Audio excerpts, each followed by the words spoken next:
ma lambaay yaa ngi lambaay randu baa ngi ci mbul maa jooja degen ma ca ngoonan lu rëy la maa jara bak ñoo jara falal ñoo jor sax yu takk ñoo jara way te ñoo dim waagu ñaay gisal Bawol mbooloo ak ki nga xamante ni moom mooy Tidiane Faye nekk ca Lansar mbokk yi Tidiane Faye moo ñu won ginnaaw ndeysaan arbitre bi sifflé na combat bi ginnaaw bi mu leen waxee li lamb nangu ak li lamb bañ nee na sifflé moo leen di boole waaye sifflé moo leen di tàkkale Pamadou Mbaye le grand monteur bese ngi nii mbokk yi il est 19h58 minutes ah mbokk yi bis bi bokk na ci bis yi nga xamante ne day yokku lamb waaye di wàññi lamb benn yoon ndeysaan ñaari xale yi ñu ngi léewtu Tidiane Faye nee na bi muy dugg si ci biir lamb boobu Tidiane Faye la tuddoon boobu tuddul le professeur waaye dem na ba ci biir ñu tuddee ko le professeur de Lansar ndax xarañceem ngir mën a bëreem waaye Tidiane xale bi ngay bëri kéwél doomu Bawal la dafa mën a bëri ci digganteem ak ñàkk jariñu la jóge bi mu mujjee fii ci arène nationale dañ koo daan ndeysaan waaye teewul nee na tey yow doo professeur am de déedéet doo ko jàngal de déedéet ndax moom daanaan la champion la mbokk yi ci kanam tuuti ñu xam fu wànnent di mu jékki gëtëm bàyyi leen seen yaaba ji te laale baaxu góor loolu la waykat yi di way déggal xale yi ña ngay sàjj ndeysaan géwél yi dañoo am solo ci réew géwél yi dañoo am solo ci culture bi foo dem ci culture ci réew mi culture bu mu mën a doon da nga leen fay fekk ñuy def seen i baaxu maam di wax lu baax bu dee tëgg ñuy tëgg bu dee way ñuy way bu dee wax lu baax ñuy wax lu baax bu dee def lu baax it kasaalika na ko noonu moo tax am nañu solo ci réew mi foo leen fekk ñu ngi yor seen puso rek di ñaw yàqunu réew mi benn yoon ndax géwél li ko war mooy yor pusom di ñaw te olof dana kuy ñaw te façon wëñ nga mboros ma jagadi ndeysaan Tidiane Faye ndeysaan moo nu woon ginnaaw ci teewaay yi monsieur le ministre Matar Ba un grand monsieur dans ce pays monsieur le ministre Matar Ba surtout Maba Diakhou Bala monsieur le ministre Matar Ba surtout Bour Sine commando Fen Diouf ndeysaan drapeau kan Pape Abdou Fall un grand promoteur ci teewaayu Bira Sène le président du CNG de lutte ci teewaayu le président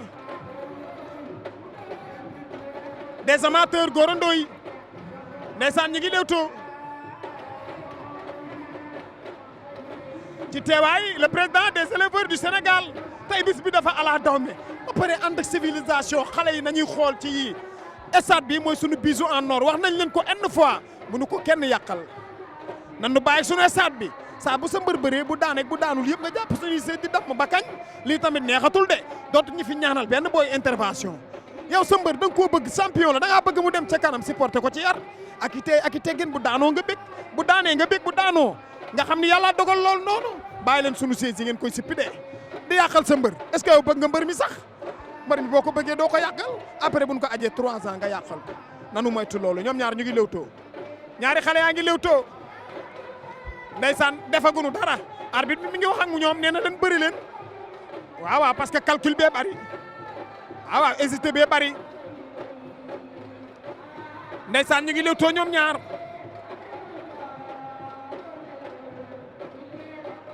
ndeysaan Kéwél ak Tidiane Faye waaw Kéwél sànni na benn coup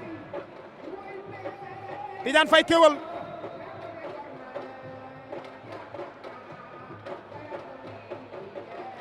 ndeysaan Kéwél même na waaye demul Tidiane même na waaye demul ndeysaan ñu ngi lewtoo ñoom ñaar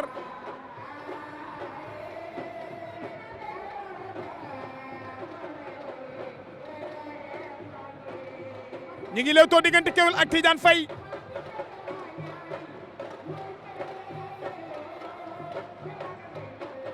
ndeysaan Tidiane tànku ndeyjoor bi la jiital Kéwél tànku càmmoñ bi Kéwél est-ce que du pied droit bi Tidiane jiital moo ko empêché mu xeex ndeysaan lamb yëpp nii la waroon di demee arbitre bi arrêté na combat bi lu ko waral da leen di woo waaw avertissement verbal la leen di jox da ngeen di bëri wala ma avertir leen bëri leen wala ma avertir leen soufflé na combat bi ndeysaan ñu ngi léewtoo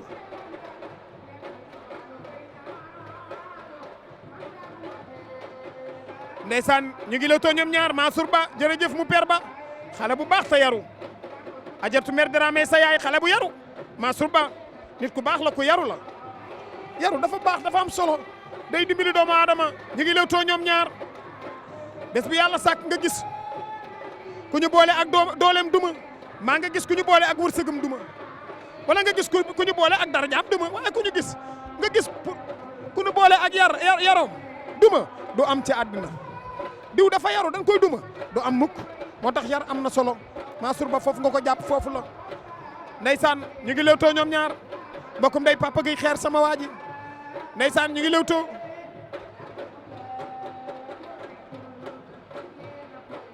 Tidiane sànni na benn coup ñoom ñaar calcul bi dafa bari trop moo tax runkum daje bi du gaaw amagul benn round d'observation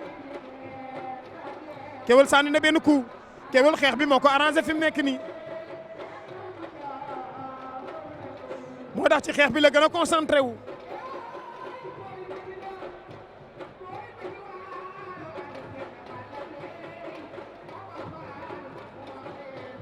ndeysaan ñu ngi lewtoo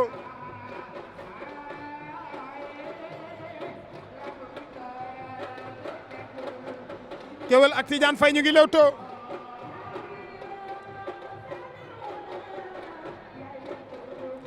laay la la Keweul sànni na benn coup waaye dalul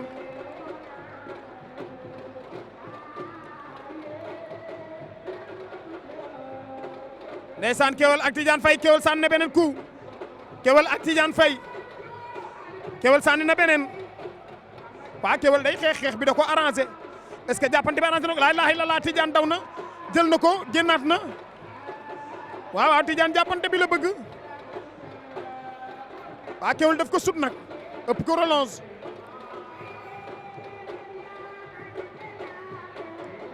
ndeysaan Keweul ak Tidiane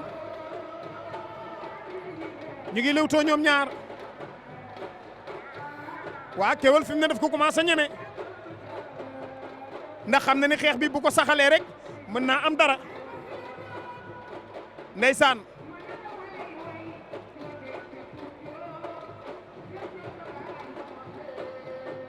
Keweul ak Tidiane Faye le professeur de l'Ansar Keweul nee na ma maa bañ di doon sama professeur ñu ngi lewtoo di damante ay baaraam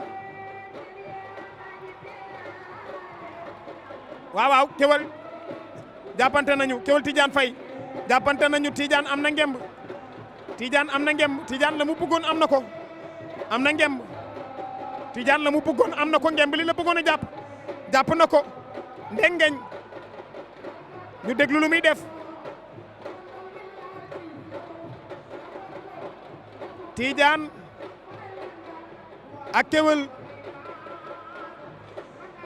ndeysaan Keweul xoolaatal bu baax li ngay def ndax fi Tidiane jàpp dafa baax te fi mu nekk nii l'expérience fait la différence bëri na combat bu ne moom Tidiane Faye bu ma fàttali ko digganteem ak Jaguar bés boobu lamb dootu ko fàtte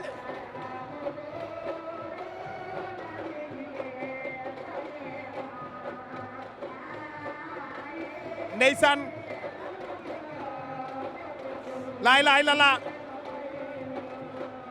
Tidiane daf ko bëgg a kal waaye Keweul bañ na Keweul daf ko teel a liir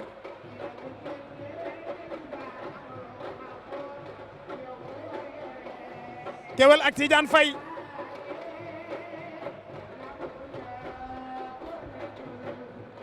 Keweul ak Tidiane Faye ñu ngi jàppante ñoom ñaar ku ne na teg Tidiane am na lu muy bëgg a tante wala Keweul am na lu muy bëgg a tante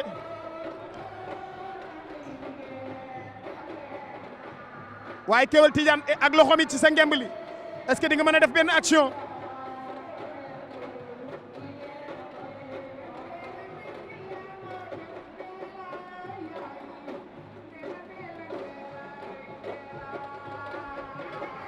ndeysaan Keweul ak Tidiane Faye ñoom ñaar ñu ngi jàppante ba tey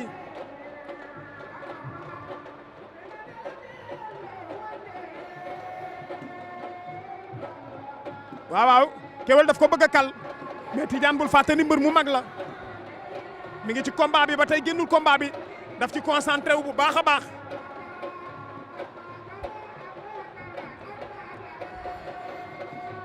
Keweul ak Tidiane Faye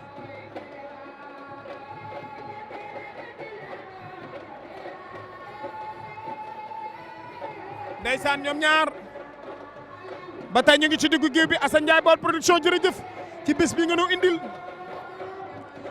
nga nu combat bu neex ndeysaan waxuma la dara waaye Tidiane Faye li mu bàkku tey ci stade bi loolu leneen la te amateur yi dañuy soxla loolu waaw laa ilaaha illallaah kéwal bul topp xeex bi kéwal bul topp xeex bi laa ilaaha illallaah waaw kéwal bañ na waaw xale la am na doole Tidiane am na lu mu bëggoon waaye kéwal may ko loolu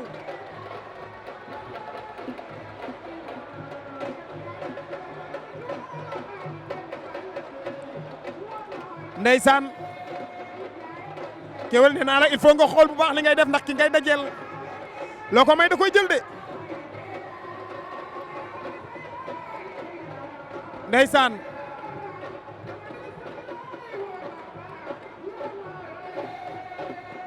waa arbitre bàyyi leen rek ñu ngi bëri xanaa da ngaa bëgg ñu reyante ñu ngi bëri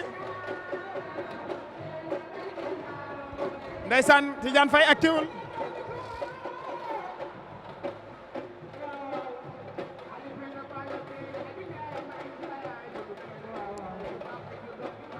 arbitre arrêté na combat bi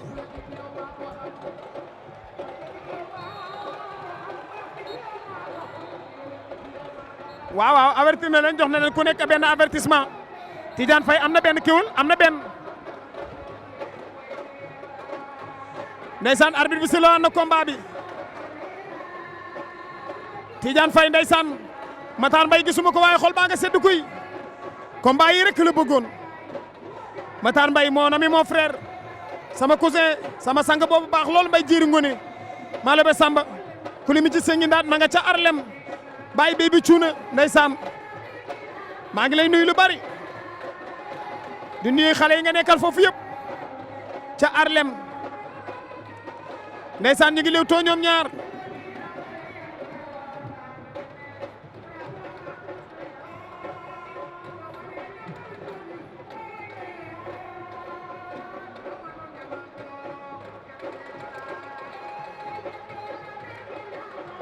ndeysaan combat bi bu yàggee ñoom ñaar xaw ma kan la ci gën a arrangé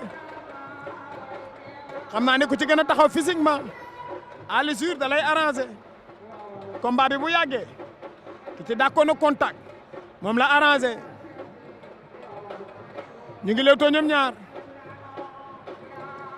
waaw moom la ma booy bi waxoon ku xalaat ñàkk waaye xalaat bi dafa bari ci ñoom ñaar ñëpp waaye combat bi heure bi waroon na fekk mu jeex tàkk xam naa ne ñoom ñaari mbër la ñoo xamante ni ku ci nekk da ngaa respecté ci sa morom bu baax a baax ba ci seen i jàkkaarloo seen i open press ku ci nekk wax ju rafet rek ngay wax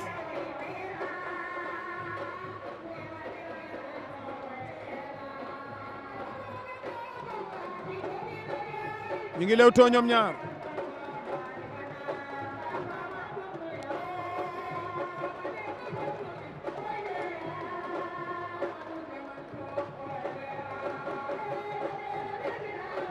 ndeysaan ñu ngi lewtoo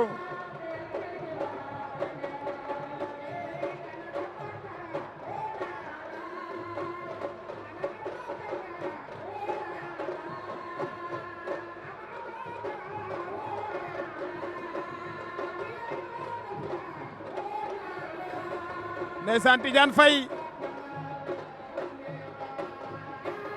ak Keweul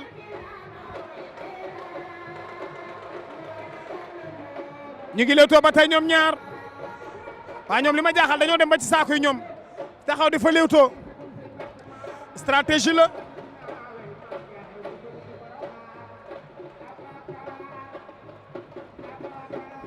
ndeysaan Keweul sànni na benn coup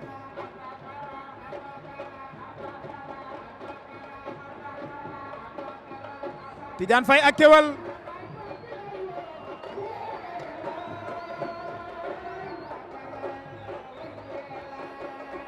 Tidiane Faye Keweul Tidiane Faye sànni na benn coup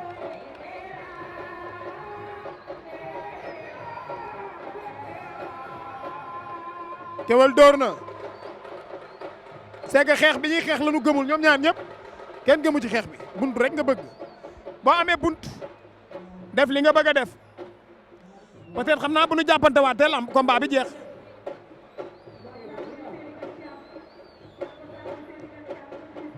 waaw waaw arbitre bi arrêté na combat bi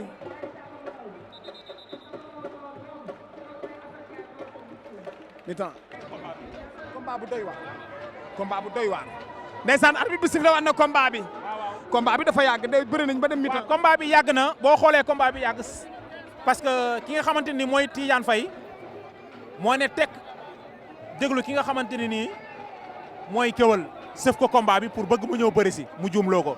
boo xoolee sànq bi ñu jàppante avantage u Tidiane Faye la parce que moom bëri bi moo gën a bëri xeex bi mu nekk mbër mu am expérience. am na lu mu tante foofu mais doole moo tax moo ci génne. waaw doole parce que day bëri xale boo xamante nii dafa bëri doole kon booy bëri moom da ngay bëri moom ci expérience ak rapidité bu gaaw mais lépp li mu bëgg a def moom Keweul mi ngi koy xalaat bi ñu mi-temps wee entraîneur mu ngi naan ko da ngay dóor gauche indi droite pour mu mën a jaxasoo koy bëreel ku mën a bëre da nga koy dóor pour mu mën a jaxasoo. mais combat bi bu fekkee ñoom nii lañ nar a bëre est-ce que combat bi dina egg. non dina egg parce que bu ñu jàppantee dina egg ndax à chaque fois booy xool Keweul dafay bëgg a dóor gauche tam jëli droite te bu jógee Tidiane da koy bëgg a jàpp bu ko jàppee da koy bëgg a bëriloo.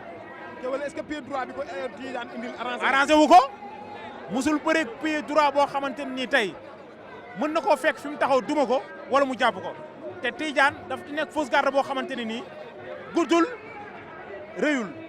te saa boo bëggee song si mu jàpp la ndax mën a bëre. nee na il est le professeur. non ku def 29 combats la def 29 combats bëreeg ay Zos ah bëreeg ay Balla Diouf. combat am baag Jaguar. laa ilaha illallah ca kaw la nga xam ni kii ndaanaan la ci wàllu bëre bay Balla ndaanaan la moom Tidiane Faye kon li mu war def rek mooy taxaw déglu xale bi mu juum mu daan ko parce que amatu deselatul làmb dara.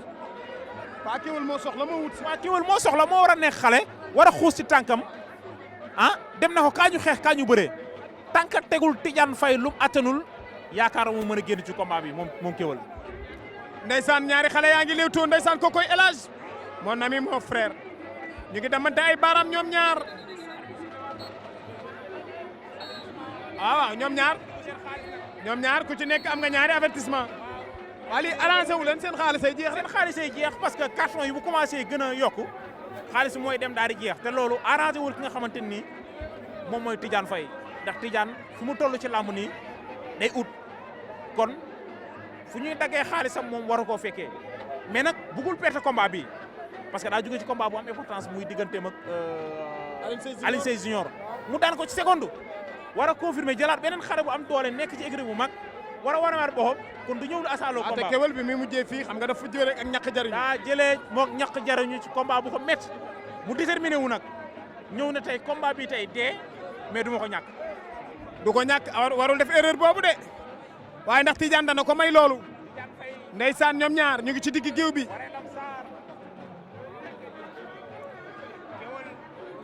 ndeysaan ñu ngi léewtoo ñoom ñaar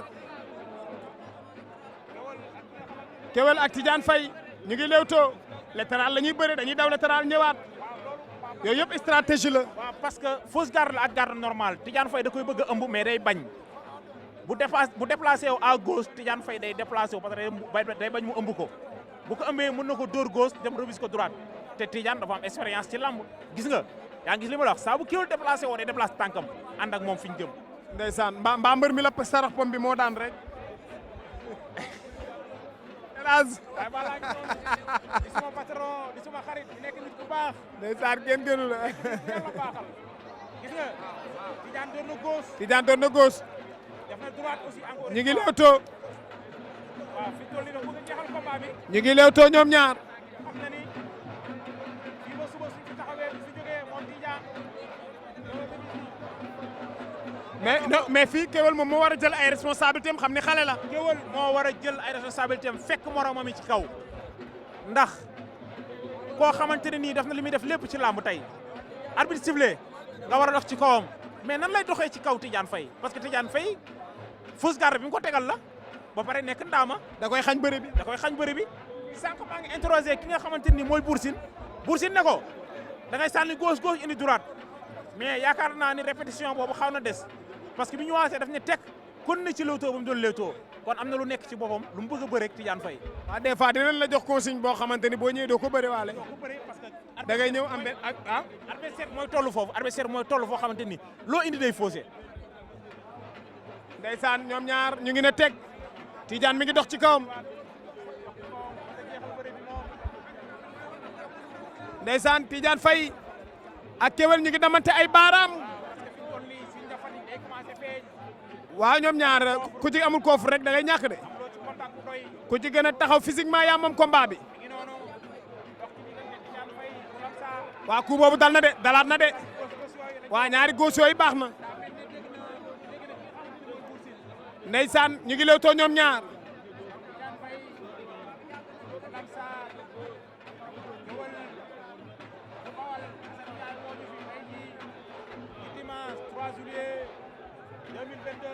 ñu ngi lewtoo di damante ay baaraam. ndeysaan Assane Ndiaye Baol production jërëjëf yàgg nañoo indil ay bés yu mag. maa ngi fàttali keroog ci Léopold Sédar Senghor bi mu ñu indilee ki nga xamante ne moom mooy Ama Baldé ak Papa Sow. bés boobu doot ñu ko fàtte bés bu mag la woon. ndeysaan le promoteur de la jeunesse. ndeysaan.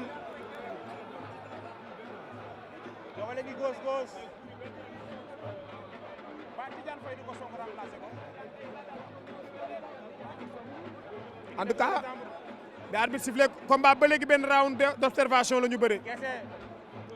xalaat bi moo bari. xalaat bee bari. benn booy ne woon na ma ku xalaat ñàkk.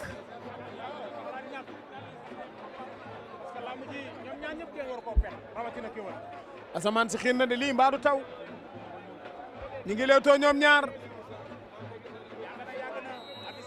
waaw da leen di jox avertissement waaw waaw. 3 avertissement.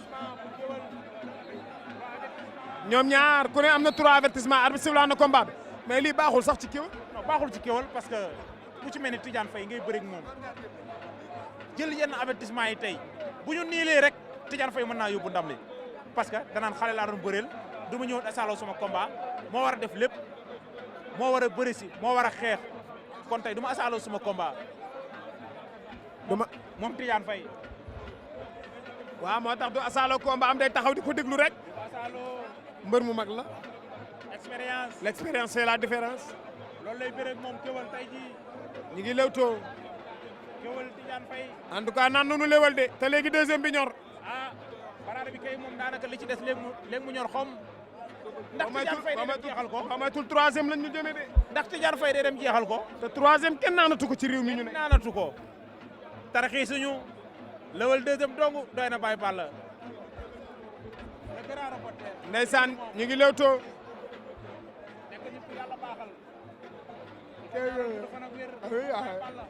amiin yaa rabbi kenn gënu la. amiin yaa rabbi kenn gënu la. ndeysaan ñu ngi lewtoo ba tey.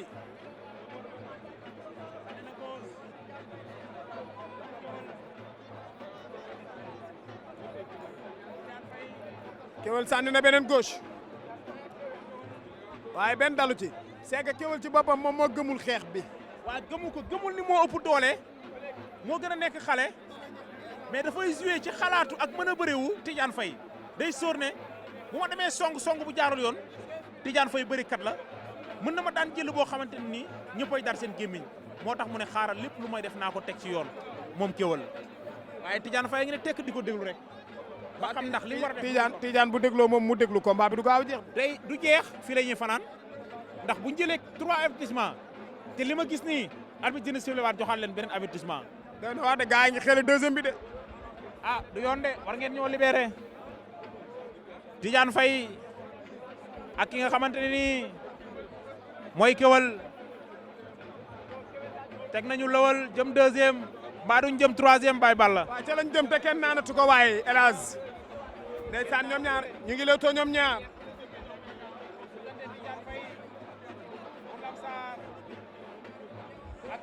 ndeysaan combat bu naroon a neex. wala bu waroon a neex te naqari waay. ndax signalé woon na neex. biñ jàppante wallaay ndeysaan. Tidiane Faye def maninam sànni na gauche bu dal moom. Keweul sànni na gauche. ba Tidiane Faye du ko song. waaw da koy woo. sànni na gauche bu dal. da koy woo. moom Keweul. da koy woo. waaw da koy aspiré. waaw lii bu ko saxaloon léegi combat bi jeex. dina jeex bu ko saxaloon dina jeex moom Keweul. mu ngi lewtoo sànni waat na góos moom Keweul. waa xam nga Tidiane mën nga ko woo ci xeex. waaw. waaye mu nax la. mu nax la mën naa bàyyi xeex bi ñëw wor. juyoo ak yow. li muy xeex lépp dëgg ci moom daa bëgg a bëri si moom Tidiane ndax bëri la xam. bëri moo ne ci yaram wi. foo ko woo ci bëri dina la wuyu. ndeysaan foo ko woo ci bëri dana la wuyu. moom Tidiane. moom Tidiane ñu ngi lewtoo ñoom ñaar ma Keweul. gëm naa ne dinañ jël 4e avertissement. dinañ ko jël parce que ci lañ jëm. déjà arbitre bi mi ngi xool. yaakaar naa ne war nañoo bëri waat lu mat 17 minutes. waaw. bëri nañ 10 minutes.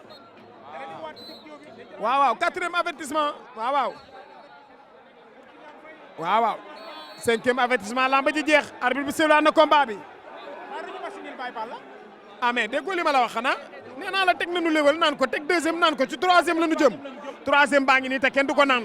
mi ngi noonu Baye Fall la ngi noonu. ñu ngi lewtoo ñoom ñaar. déedéet dañ koy seere. waaw mais arrangé wul Keweul. waaw. waaw dafa am lu ci lu mu jógee moo tax mu téye boppam. consigne la bëre. mais mbër di ko toll foo xamante ne da ngay jël sa ay responsabilité. surtout boo nekkee xale Baye Fall. surtout boo nekkee xale loolu moo la ciy génne. war am foo war a fekk sa morom yi. xoolal tey ndeysaan ñu ngi lewtoo waaw. du ñu bëri Coly Faye 2. waaye Ada Fass Zarko waaye. waaye kenn du Pa Abdou Fall. laaj naa ko léegi ndax yoonu lamb sa yoonu lamb la. dina ma lamb ma fi bàyyi. ma lamb booleel mu bëri. xale la moo tax Baye Balla day liggéey. xale la xale bu nekk ci yoon. am ci loxo yu wóor yoon nekk di entraîner. am li nga xamante ni nii mooy récupération bu doy. kuñ la indil war ngaa mën a bëre ak moom. waaye kenn du Zarko. beneen mbër judd na biir Fass waaye Zarko ndaanaan la champion la ci wàllu bul fàtte ni ci mbay guy gi la jóge mu jóge ci mbay guy gi ñu jox ko bàyyi ma ñëwaat mu daan ku athlète la Ada Fass di bëreel waaye Ada Fass daan ne ci ay loxo yu wóor nekk xale waree Fass doon na Mbaye Gueye Tigre de Fass doon na Moustapha Gueye doon na Gris Bordeaux waaye kenn du Zarko Baye Balla. kenn du Zarko ndeysaan ñaari xale yaa ngi ci digg géew bi ba tey di lewtoo ndeysaan drapeau Pape Abdou Fall tey waroon naa am fu mu dem drapeau bi waroon naa dem Bawal wala mu dem Lansar waaw.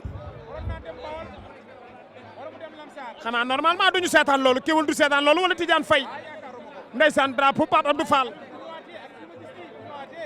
promoteur bu mag bi ngeen di bëre ci teewaay ministre monsieur le ministre Matar Ba waaye yéen tamit du ngeen bëre ci teewaayu Bira Sène le président du CNG de lutte du ngeen bëre bi waaye lii lan la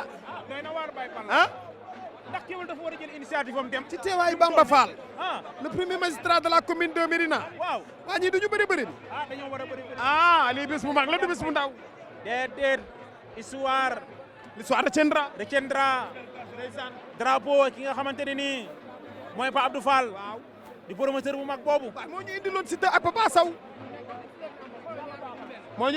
ak Papa Sow waaye jàmbaar production jël nañu combat boobu nee nañ dinaa leen ko indil jàmbaar production xale yi kenn du ñoom woon nañ ci combat bu rëy Baye Balla laay ndeysaan waa lii lan la laay lan la ay waay courant coupé na waa lii lan la troisième ba nga doon wax tege na fees dell courant coupé nga gis la doy waar waaw dafa bëgg a décider nag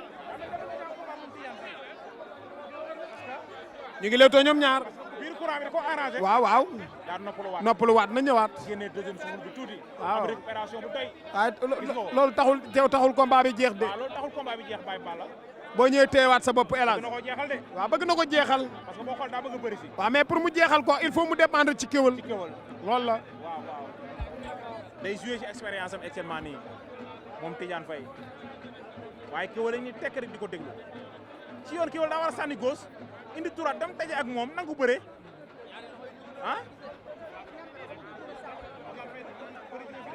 waaw daf ko bëgg a jeexal courant baa ngay coupé waat di ay waay bëre leen ma ngay dem courant baa ngay dem bëri leen ma ngay dem waaye arbitre bàyyi leen rek courant bi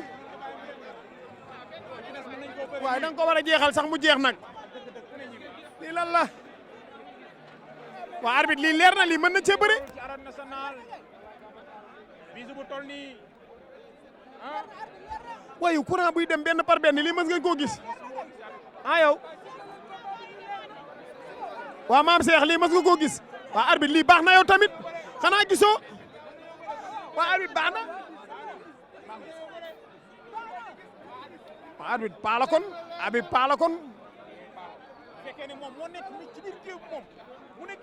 waaw a siflaat na combat bi waaw Tidiane ak Keweul ma ngi koy bëgg a ëmb noonu waaw pied droit bi moo xañ bëri bi Keweul bi laa da koo tëj moo tax Keweul xamul lu muy def nanguwul jël benn initiative xeex rek la bëgg parce que bëggul bëri si parce que moom tamit amul droit ñàkk combat bi moo tax moom it du ñëw rek asaalo combat bi déet ki muy bëri la moo tax bu bëri woon ak keneen man maa la wax ne ba arbitre sifflé mu dox ci kawam waaye ki muy bëri la moo tax ki muy bëri la ndeysaan ñu ngi damate ay baaraam ñoom ñaar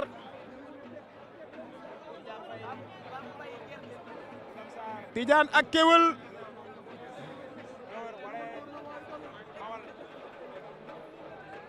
ñoom ñaar ku ci nekk champion moo la indi bilaay ndeysaan ñu ngi lewtoo bilaay ndeysaan tey na ko réeloo ngi ci wetam tey Quench ngi ci wetam ndeysaan jeex na man mi temps dafa jeex na laa foog 5e avertissement la ñuy jël dañuy naaniwaat waaw nag la dañ leen war a jox 5e avertissement ñu jox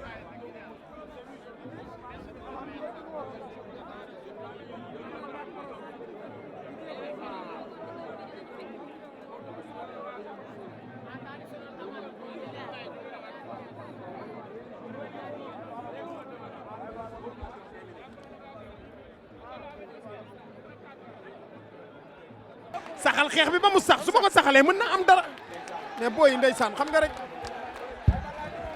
waaye Tidiane Faye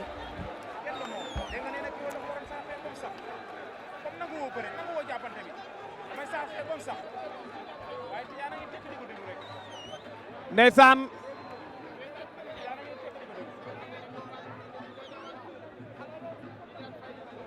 ñu ngi lewtoo ñoom ñaar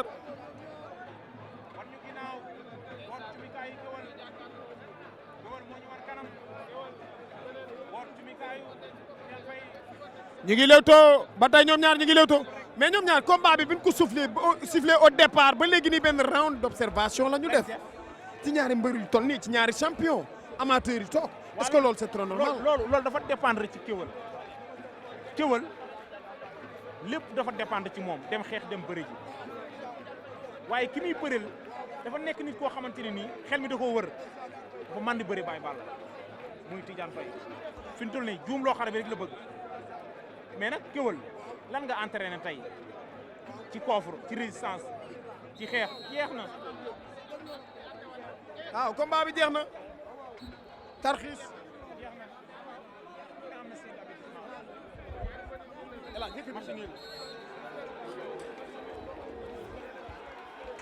ko jëlee wax dëgg naa si la samay sëriñ yëpp ne nañu ma combat bi baaxul damaa jëngu bëre ko waaw combat bi man xam naa li tax ma bëre nii kii lu ma defut woon lu mel nii tey mën na maa daan waaw dafa jekk ba pare soog ñu soog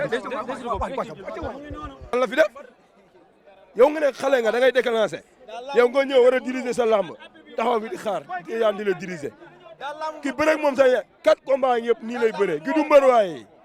lan moo tax combat bi non man maa tëj bëri ndax ma bëggul bëri moom moo jógee si defet man si victoire laa jógee ba pare lan ngeen wax da nga ne moo yéen moom moo féete ndaw te moo laaj. non mais pied droit bi nga jiital moom moo ko arrangé wu. waaw mais pied droit man moom laa jiital ku ma xam-xam ak pied droit li ma mënoon def naa ko. kon expérience nga doon bëri ak moom. bëre ba fa jot a am man maa ko bëre te gis nga ko fi mu def lim def waaw kon dama bëggoon jàpp rek taxaw si xeet di xeex. mais Tidiane dafa wax benn affaire moom nee na combat bi da ko jël ay sëriñam ne ko baaxul moo tax mu ñëw sampuli ne da nga ko jekk pare doo ko bëre. non moom loolu war na ko du wax sax lamb moom ñaari avance jël kon ku jekkul doo jël ñaari avance moom ñaari avance jël Tidiane Faye fu mu jëm. non maa ngi xaar gaay rek man mu amu benn booy du ko fontoo nekkul benn booy bu muy may chance booy bu mu may chance da lay daan. xam nga problème bi moom mooy ñëpp dañu ñëwoon moo ëpp doole ñëpp dañu ñëwoon moo gën a féete xale ñëpp dañu ñëwoon moo dàq xeex mais ndax feeñ na fa bëri ba fa jot a amul maa ko bëri mais kon li ma war a mu ñoo nekk sama ma lambaay yaa ngi lambaay randu baa ngi ci mbul maa jooja degen ma ca ngoonan lu rëy la maa jara bak ñoo jara falal ñoo jor sax yu takk ñoo jara way te ñoo dim waagu ñaay gisal